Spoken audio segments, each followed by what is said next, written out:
Saya sudah mempersiapkan kedua jenis batu akik ini. Ini adalah jenis batu akik Yaman Wulung dan batu akik Pandan yang sering saya buat video sebelumnya. Ini menurut saya, boleh percaya, boleh tidak. Yang tidak percaya tidak masalah, semua kembali ke pribadi masing-masing.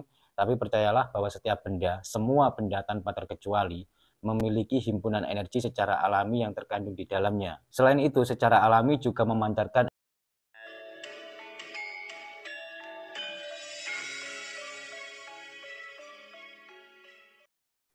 Assalamualaikum warahmatullahi wabarakatuh. Jumpa lagi bersama saya, teman-teman. Setelah beberapa hari saya mengulas tentang fosil Gallikelor dan batu rubi, juga batu akik lainnya. Kali ini saya akan sedikit membahas tentang dua buah jenis batu yang cukup terkenal juga, tidak kalah tenarnya dengan batu rubi, tidak kalah tenarnya dengan fosil Gallikelor, yaitu batu akik Yaman Wulung dan batu Pandan. Ya, batu Pandan ini sangat terkenal sekali di Jawa Barat karena ini termasuk juga salah satu ciri khas Jawa Barat, yang mana batu ini juga menyebar ke seluruh Nusantara dan memang banyak sekali orang-orang yang menyukai batu Pandananas ini. Terus yang kedua, batu Yaman Wulung ini juga sangat terkenal sekali dan sudah melegenda sejak zaman dahulu sampai sekarang. Ya, dalam perjumpaan kali ini saya akan sedikit mengulas tentang sebuah energi yang terkandung di dalam kedua batu tersebut, yaitu batu Pandananas dan batu akik Yaman Wulung. Mungkin sebagian dari sahabat-sahabat, khususnya buat para sesepuh spiritual atau orang-orang tertentu yang bisa mendeteksi energi yang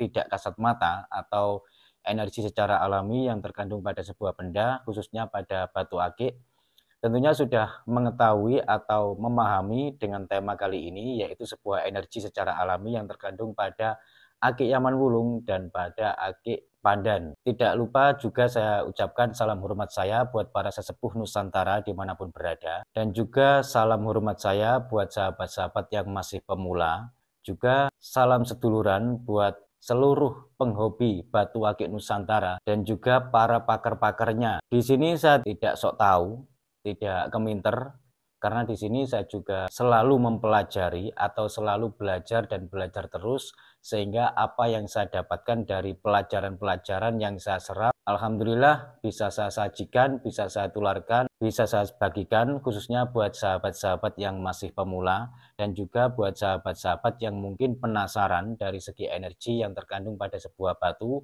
khususnya akik Yaman Wulung dan akik Pandan pada tema kali ini. Ya, saya sudah mempersiapkan kedua jenis batu akik ini. Ini adalah jenis batu akik Yaman Wulung dan batu akik Pandan yang sering saya buat video sebelumnya. Tentunya tidak asing lagi, dan buat sahabat-sahabat yang selalu menyaksikan video saya sudah pasti tahu bahwa ini adalah batu akik Yaman Wulung dan batu akik Pandan yang sering saya buat video.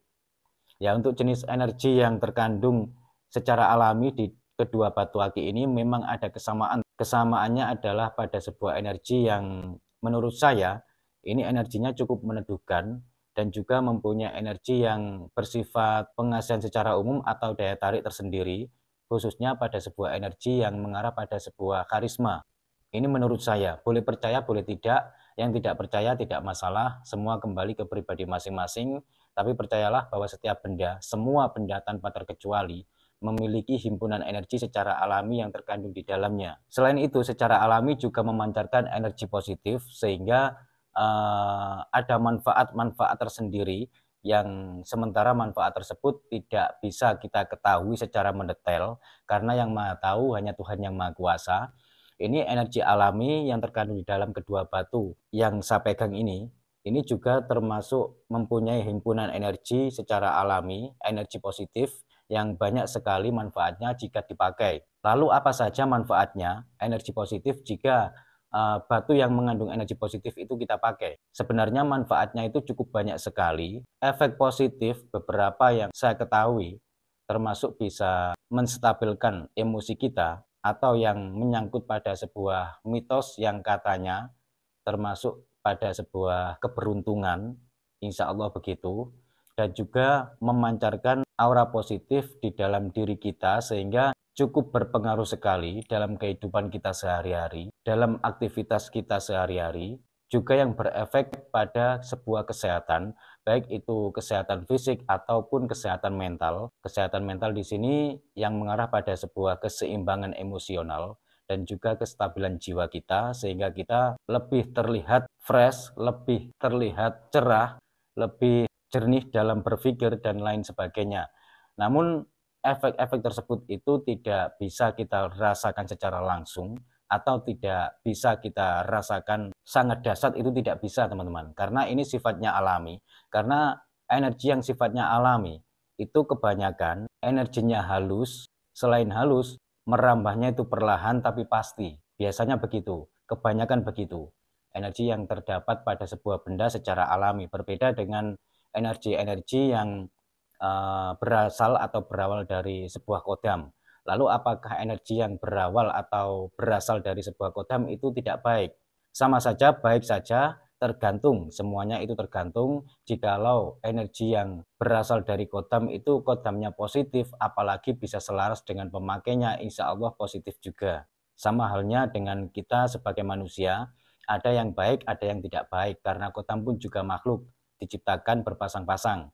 Ada yang baik, ada yang tidak baik, ada yang positif, ada yang negatif, ada putih, ada hitam, intinya begitu. Terus lalu apakah kedua jenis batu ini energinya selalu sama? Bukankah batu ini berbeda?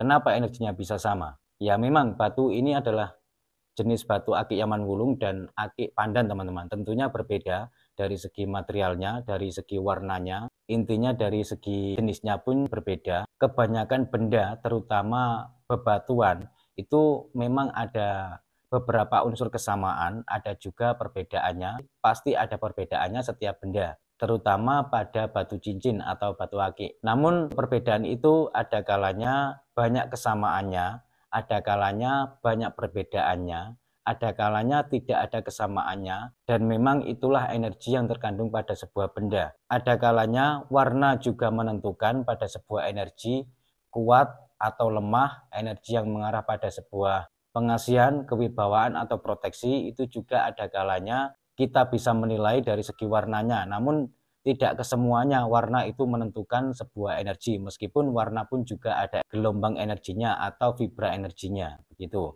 Terus perbedaannya di mana antara akik Yaman-Wulung dengan akik Pandan? Kalau akik Yaman-Wulung mempunyai energi yang lebih mengarah pada sebuah kewibawaan, yang mungkin mitosnya juga begitu, karena saya sendiri jarang sekali mempelajari hal-hal yang mitos. Saya selalu menyampaikan sesuatu hal-hal yang sesuai yang saya dapatkan, entah itu melalui olah rasa, melalui sumber-sumber tertentu yang menurut saya terpercaya, dan lain sebagainya. Selain itu, Yaman-Wulung juga mempunyai keunggulan di sebuah energi yang bersifat proteksi. Itu adalah kelebihan dari Yaman-Wulung. Lalu kelebihan batu akik Pandan itu apa? Menurut saya, setelah saya deteksi melalui olah rasa dan intinya melalui olah rasa gitu aja ya. Saya mohon maaf, di sini saya tidak keminter. Ini adalah sesuatu hal yang saya dapatkan, yang saya tularkan kepada sahabat-sahabat. Semoga nanti ada manfaatnya. Kalau akik Pandan ini lebih dominan, mempunyai kelebihan pada sebuah kestabilan atau bisa menstabilkan cakra-cakra hingga mengarah pada sebuah keseimbangan. Ternyata begitu. Ini pengaruhnya cukup besar sekali pada 7 titik cakra utama. Nah, semuanya memang mempunyai kelebihan masing-masing dan mempunyai keunggulan masing-masing, baik dari segi materialnya, baik dari segi warnanya, maupun dari segi energinya. Gitu. Intinya kalau akik Yaman-Wulung sangat cocok sekali dipakai orang-orang yang ingin tampil lebih berwibawa dan berproteksi. Dan kalau akik Pandan ini sangat cocok sekali dipakai untuk orang-orang yang berdagang atau di kemasyarakatan, atau untuk orang-orang tertentu yang ingin menstabilkan energi yang berhubungan erat dengan 7 titik cakra utama. Begitu. Ya, pada perjumpaan kali ini cukup sekian dulu dari saya. Semoga bermanfaat. Kurang lebihnya saya mohon maaf. Wassalamualaikum warahmatullahi wabarakatuh. Rahayu, salam budaya.